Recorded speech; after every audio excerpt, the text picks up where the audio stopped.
Application ban के फैसले पर चीन बौखलाया हुआ है। उसने कहा है कि यह गंभीर मसला है, हितों को नुकसान पहुंचा है। जब हुआवी के बारे में डिसीजन लिया जाता है तो अमेरिका से कहता है कि मैं तो तुम्हारे खिलाफ कानूनी प्रक्रिया अपनाऊंगा। जब इन एप्लीकेशंस को बैन किया जाता है तो कहा जाता है कि यह गंभीर मामला है और ऐसा हिंदुस्तान को नहीं करना चाहिए था। कमाल हो गया, ये जो बोलने में दिखाया जाता है ये करनी में क्यों नहीं दिखाया जाता?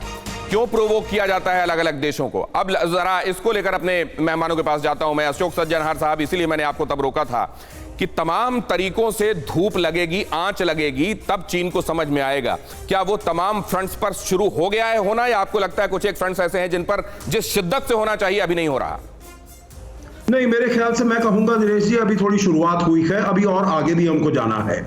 मैं आपसे बिल्कुल सहमत हूं जब आप ये कहते हैं जो अगर हम उसको आर्थिक तरीके से उसको क्षति पहुंचाएंगे, हानि पहुंचाएंगे, तो उसकी दुखती रग है जिससे कि सबसे ज्यादा उसको नुकसान उसी से होगा।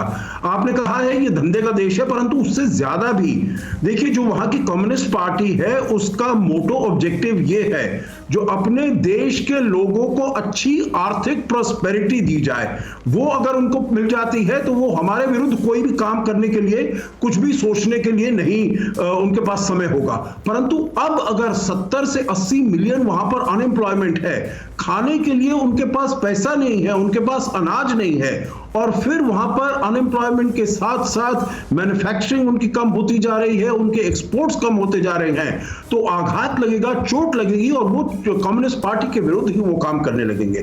तो इसीलिए इसको ऊपर बड़ी अच्छी बात है, आपने स्वयं कहा अगला स्टेप हुआवे होगा। अगर ये इंटेंसिटी और बढ़ती है, जाहिर है उसके व्यापार को यहां पर जो उसने फैलाया हुआ है उसको और कम किया जाता है तो उसका स्टेक हिंदुस्तान में कम होता जाएगा। क्या वैसी स्थिति में वो और ज्यादा आक्रामक हो सकना अफोर्ड कर सकता है क्या हिंदुस्तान के खिलाफ? ये भी एक रिस्क रहेगा क्या? दुआ साहब, क्विक कमेंट इस पर आपका चाहता हूं मैं।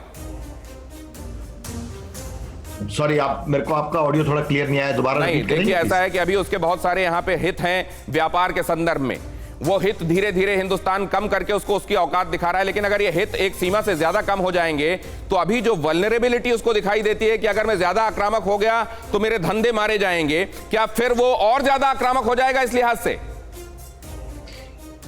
आपका सोचना ठीक है, एक हद तक ये ठीक है और एक हद तक काउंटर प्रोडक्टिव हो सकता है, लेकिन आज की दुनिया में कोई एक इंस्ट्रूमेंट ऑफ पावर अकेले काम नहीं कर सकता। कॉम्प्रिहेंसिव नेशनल पावर उसी को बोलते हैं जहां पे डिप्लोमेटिक, इकोनॉमिक, मिलिट्री, ये सब अंग इकट्ठे मिलके अप्लाई किए जाते हैं, और फिर जैसे आपने कहा कितना किसको अप्लाई करना है वो ही एक कूटनीति और राजनीति की बात है। तो हम सभी लोगों को जो हिंदुस्तान में रहते हैं, इन एक्सपर्ट्स की ये बात समझ लेनी चाहिए कि असल में वो बैलेंस कहां है, कहां पर जाकर हमको वो व्यापार कितना कम करना है, ये हमारी सरकार को तय करना है। इसलिए ये कई बार जो हम सवाल करने लगते हैं कि हमने ये तय किया, लेकिन देखिए अमुक चीज तो बिक रही है, अमुक ऑफिस तो बना हुआ है, हमको ये हमारी सरकार पर छोड़ना होगा, क्योंकि वो जानते हैं प्रैग्मेटिकली कि कब कहां कितना किया जाना चाहिए।